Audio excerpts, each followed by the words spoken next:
വായിക്കുന്നത് 4 സുവിശേഷ ഭാഗങ്ങളിൽ നിന്നാണ്. അപ്പോൾ അതിനകത്ത് ഈ ആദ്യത്തെ 3 സുവിശേഷങ്ങൾ മത്തായി, മർക്കോസ്, ലൂക്കോസ് എന്നീ സുവിശേഷങ്ങളിൽ ഒരുപാട് സാമ്യങ്ങളുള്ളതുകൊണ്ട് നമ്മളവയെ സമവീക്ഷണ സുവിശേഷങ്ങൾ എന്ന് വിശേഷിപ്പിക്കാറുണ്ട്.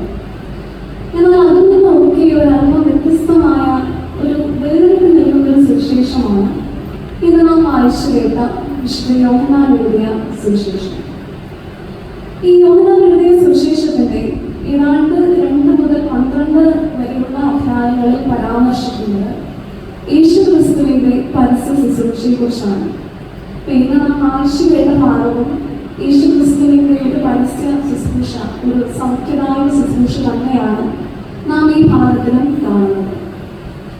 ഈ 5-ാം അധ്യായത്തിന്റെ 2-ാമത്തെ വാക്യം മുതൽ ആദ്യ ഭാഗങ്ങളിൽ പറയുന്നത് ഒരു കുളത്തെക്കുറിച്ചാണ്, ബെഥേസ്ദ എന്ന കുളം. ആ കുളത്തിന്റെ പ്രത്യേകത എന്തായിരുന്നു? സൗഖ്യം നൽകുന്നതായ ഒരു കുളമായിരുന്നു ബെഥേസ്ദ. അതേ സമയത്ത് ഒരു ദൂരെ നിറങ്ങി ഈ കുളത്തിലെ വെള്ളം കലങ്ങി. അങ്ങനെ കലങ്ങിയിരിക്കുന്ന ആ കുളത്തിലേക്ക് ആദ്യം ഇറങ്ങുന്നതിന് സൗഖ്യം ലഭിക്കും. അതായിരുന്നു ആ കുളത്തിന്റെ ഏറ്റവും വലിയ പ്രത്യേകത എന്ന് പറയുന്നത്. നമ്മൾ ഈ ഭാഗത്ത് കണ്ടുമുട്ടുന്ന ഒരു കഥാപാത്രം എന്ന് പറയുന്നത് ഒരു രോഗിയാണ്. അപ്പൊ അവനെ സംബന്ധിച്ച് അവന്റെ ഏറ്റവും വലിയ ആവശ്യം എന്ന് പറയുന്നത് രോഗസൗഖ്യമാണ്. ആ രോഗസൗഖ്യം ലഭിക്കുന്നതിന് വേണ്ടി അവന്റെ മുൻപിലുള്ള ഏറ്റവും വലിയ സാധ്യത എന്ന് പറയുന്നത് എന്താണ്? ഈ കുളത്തിൽ ഇറങ്ങുക എന്നതാണ്. പക്ഷെ അവനത് വലിയൊരു പ്രശ്നം നേരിട്ടു. അവന് ശാരീരികമായിട്ട് അതിന് കുറച്ച് പരിമിതിയുണ്ട്. അതുകൊണ്ട് തന്നെ ഈ കലങ്ങി കിടക്കുന്ന കുളത്തിൽ ഒന്നാമത് ഇറങ്ങാൻ അവന് സാധിക്കുന്നില്ല. അവനിൽ മിടുക്കുള്ളവർ അവിടെ ഉണ്ടായിരുന്നു. ആ മിടുക്കുള്ളവരെല്ലാം അവനെ മറികടന്ന് ആദ്യമേ ആ കുളത്തിലിറങ്ങി സൗഖ്യം നേടിപ്പോയി. അപ്പൊ ശരിക്കും ഈ രോഗിയെ സംബന്ധിച്ച് അവന്റെ ആവശ്യമാണ് രോഗസൗഖ്യം. എന്നാൽ ആ രോഗസൗഖ്യം നേടുന്നതിന് വേണ്ടി ആ കുളത്തിൽ ഇറങ്ങുക എന്നുള്ളത് അവനെ സംബന്ധിച്ചൊരു വെല്ലുവിളിയാണ്. അവനെ സംബന്ധിച്ചതൊരു ചലഞ്ചാണ്. എന്നെ കേൾക്കുന്ന പ്രിയമുള്ളവരെ, ഈ രോഗിയുടെ ജീവിതത്തിൽ നിന്ന് നമ്മൾ മനസ്സിലാക്കേണ്ട ഒന്നാമത്തെ കാര്യം ഒരു ജീവിത യാഥാർത്ഥ്യമാണ്.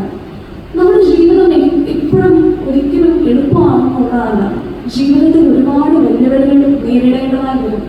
ഈ വെല്ലുവിളികൾ നേരിടുമ്പോൾ പലപ്പോഴും അതിനെ മറികടക്കാനാവാതെ ബലഹീനരായി നാം നിന്നു പോകുന്ന അനേകം അവസ്ഥകൾ നമ്മുടെ ജീവിതത്തിലുണ്ടാകും. അത് നമ്മുടെ ജീവിതത്തിലുള്ള ഒരു യാഥാർത്ഥ്യമാണ്. അതിനെ നാം അംഗീകരിക്കുക. നമ്മൾ ആരും തികഞ്ഞവരല്ലല്ലോ. നമുക്ക് എല്ലാവർക്കും നമ്മുടേതായ ബലഹീനതകളുണ്ട്. അപ്പോൾ ജീവിതത്തിലുണ്ടാകുന്ന വെല്ലുവിളികളുടെ മധ്യത്തിൽ പലപ്പോഴും ബലഹീനരായി നാം തളർച്ച നിന്ന് പോയേക്കാം. ഇത് കഴിഞ്ഞ് നമ്മൾ വേദഭാഗത്തിന്റെ താഴേക്ക് വരുമ്പോൾ മറ്റൊരു കാര്യം ഇവിടെ പറയുന്നത്, നീ വെല്ലുവിളി നേരിടുകയാണ്. ഈ കുളത്തിൽ ഇറങ്ങുക എന്ന വെല്ലുവിളി നേരിട്ടുകൊണ്ട് 38 വർഷമായി താൻ ആ കുളത്തിന്റെ കരയിൽ കിടക്കുകയാണ്. അപ്പൊ ഞാൻ ഈ പ്രസംഗത്തിൽ തയ്യാറാക്കുന്ന സമയത്ത് ഞാൻ ഈ വാശി നോക്കിയപ്പോൾ എന്റെ മനസ്സിൽ തോന്നിയൊരു കാര്യമാണ്, ഈ 38 വർഷവും നമ്മൾ അവിടെ കിടന്നു. തീർച്ചയായിട്ടും രോഗസൗഖ്യത്തിന് വേണ്ടി വന്ന മറ്റു രോഗികളുണ്ടായിരുന്നിരിക്കും, അവരുടെ കൂടെ വന്ന ബന്ധുമിത്രാദികളുണ്ടായിരിക്കും. അപ്പോൾ അവരിൽ ആർക്കെങ്കിലും ഒരു മനുഷ്യന് ഇവനോടൊരല്പം ദയ, ഇവനോടൊരല്പം കരുണ തോന്നിയിരുന്നെങ്കിൽ അവൻ ആ 38 വർഷവും അങ്ങനെ കിടക്കേണ്ട ഒരു അവസ്ഥ ഒരിക്കലും തരില്ലായിരുന്നു.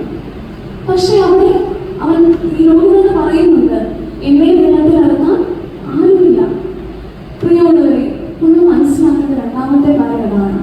നമ്മുടെ ജീവിതത്തിലെ വെല്ലുവിളികളൊക്കെ നേരിടുമ്പോൾ ഈ രോഗം നമ്മളോടൊപ്പം ഉണ്ടാവണമെന്നില്ല, ഒരു മനുഷ്യനും ഉണ്ടാവണമെന്നില്ല. ഒരു മനുഷ്യനും നമ്മോട് ദയ കാണിക്കും, നമ്മോട് അനുകമ്പ തോന്നും, നമ്മോട് കരുണ തോന്നും എന്ന് വിചാരിച്ചിട്ട് ആദ്യമില്ല. പലപ്പോഴും വെല്ലുവിളികളുടെ മധ്യത്തിൽ നാം ഒറ്റയ്ക്കാണ്. ഒറ്റയ്ക്ക് നിൽക്കാനായിട്ട് നമ്മൾ പഠിക്കണം.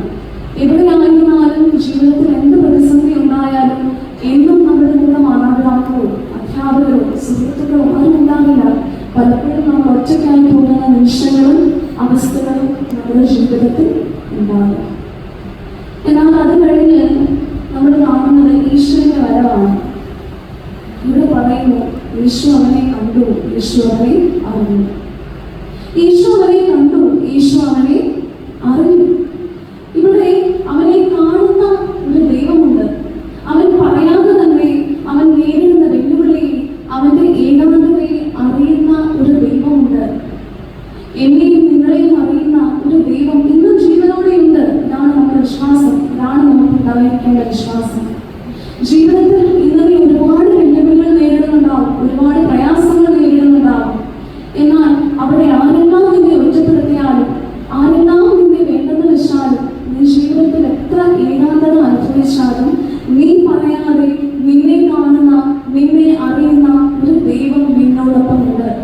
ജീവിതത്തിൽ എത്ര വലിയ പ്രതിസന്ധി നേരിടാൻ ഈ വിശ്വാസം നമ്മുടെ ജീവിതത്തിൽ ഉണ്ടാകേണ്ടത്.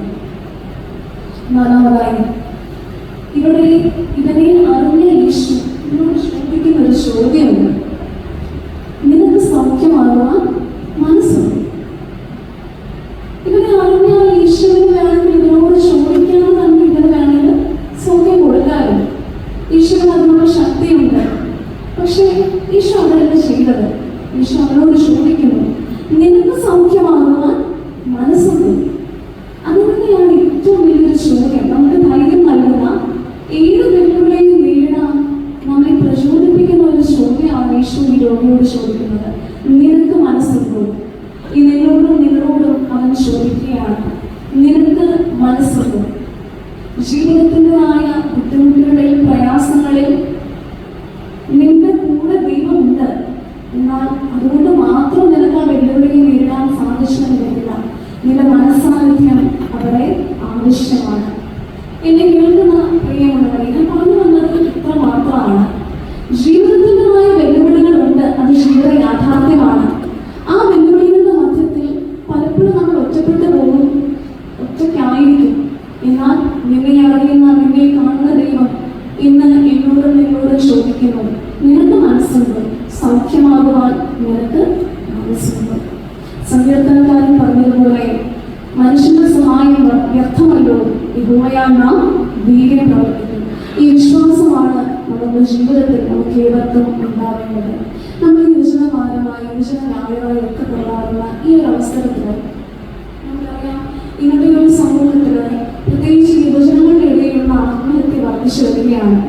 ഡിപ്രഷൻ, ആൻസൈറ്റി, ഇതുപോലെയുള്ള ഒരുപാട് മാനസികമായ പ്രശ്നങ്ങൾ പ്രായഭേദമന്യേ എല്ലാവരും നേരിടുകയാണ്. ആ സമയത്ത് ഈ വചനങ്ങൾ നമ്മെ തീർച്ചയായിട്ടും ശക്തിയേക്കും. ഇത് നമുക്കറിയാം, നമ്മുടെ പഠന മേഖലകളിലൊക്കെ ആണെങ്കിലും ഒരുപാട് മോട്ടിവേഷൻ ക്ലാസ്സുകളൊക്കെ നമ്മൾ കേൾക്കുന്നവരാണ്. സാമൂഹ്യ മാധ്യമങ്ങളിലൂടെ കേൾക്കാറുണ്ട്, സ്കൂളുകളിലൊക്കെ വലിയ മോട്ടിവേഷൻ ക്ലാസ്സുകൾ എത്താറുണ്ട്. പക്ഷെ അതൊക്കെ എപ്പോഴെങ്കിലും നമ്മുടെ ജീവിതത്തിൽ ഒന്ന് പ്രയോജനം ചെയ്തിട്ടുണ്ടോ? എന്നാൽ നിങ്ങളുടെ ജീവിതത്തിൽ നിങ്ങൾക്ക് കിട്ടാവുന്ന ഏറ്റവും വലിയ മോട്ടിവേഷൻ, ഏറ്റവും വലിയ ധൈര്യമാണ് ഈശോയുടെ ചോദ്യം. നിനക്ക് മനസ്സുണ്ടോ? നിനക്ക് മനസ്സുണ്ട് എങ്കിൽ ഞാൻ നിന്നോട് കൂടെയുണ്ട്. അങ്ങനെയാണെങ്കിൽ ജീവിതത്തിലെ ഏത് വെല്ലുവിളിയെയും ഏത് പ്രതിസന്ധികളെയും നേരിടാനായി നിനക്ക് സാധിക്കും. ഈ ഒരു വിശ്വാസത്തിലൂടെ മുന്നോട്ട് പോകുവാൻ ദൈവത്തോടൊപ്പം നിന്റെ മനസ്സാന്നിധ്യം കൊണ്ട് ജീവിതത്തിൻ്റെതായ വെല്ലുവിളികളെ, പ്രയാസങ്ങളെ നേരിടുവാനായി നിങ്ങൾക്ക് ഏവർക്കും സാധിക്കട്ടെ എന്ന് ആശംസിച്ചുകൊണ്ട് ഞാൻ എൻ്റെ വാക്കുകൾ ചുറ്റുന്നു. ദൈവം എല്ലാവരെയും അനുഗ്രഹിക്കുവാനാണ്.